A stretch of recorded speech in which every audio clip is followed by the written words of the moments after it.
mlikuwa mnasema mnataka kumjua mmiliki halali wa gari. Nadhani mnaziona gari hizi hapa.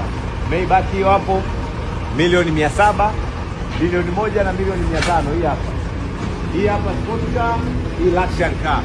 Hiyo hapo ndio inashuka kwa owner mwenyewe, tajiri, mtoto mdogo mwenye pesa nyingi, kiongozi wa chama na serikali. Ukiniona mimi jua unaona hela. Najua maadui zangu watoto wa mjini. Unajua mimi mtoto wa shamba. Mimi nimetoka Mbeya Kiela huko kijijini.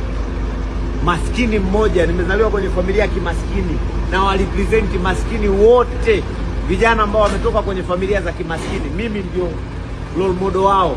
Kwa hiyo siwezi kufeli hata iwaje. Yaani watoto wa mjini katika siku nimewatia lakati. Basi hizi siku 3 nawatia lakati sana. Mnawapigia simu mpaka mademu zenu, "Oh, chifu ameishiwa." Oya, mimi siishiwi leo wala kesho. Mimi mtoto wa kijijini, nimetoka kijijini alafu niko mjini na tamba, na hamna kitu chochote mtoto wa mjini ataniambia. Yaani wewe mtoto wa mjini mimi kwangu fala kama mafala wengine, na una cha kuniambia chochote. Na hela chafu, na uwezo wa kuzibeba gari kutoka Dar zikaja Kenya na nikaishi nazo alafu fresh, na una cha kuniambia. Haya gari hizo hapo.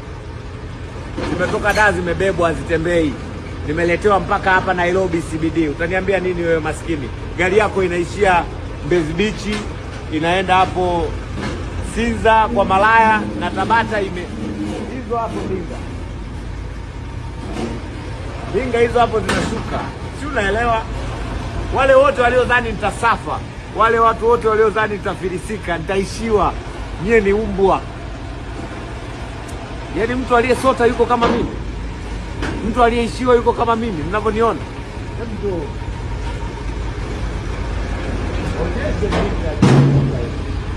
onyeshe ndinga. Hii yote ni jeuri. Hii ni jeuri ya pesa. Pesa inaongea. Kisha kuona pesa unaweza kufanya chochote unachotaka. Eti chifu amesota. Mimi ni wa kusota. Nisote mimi. Sasa mimi nikisota kutakuwa kuna nini tena?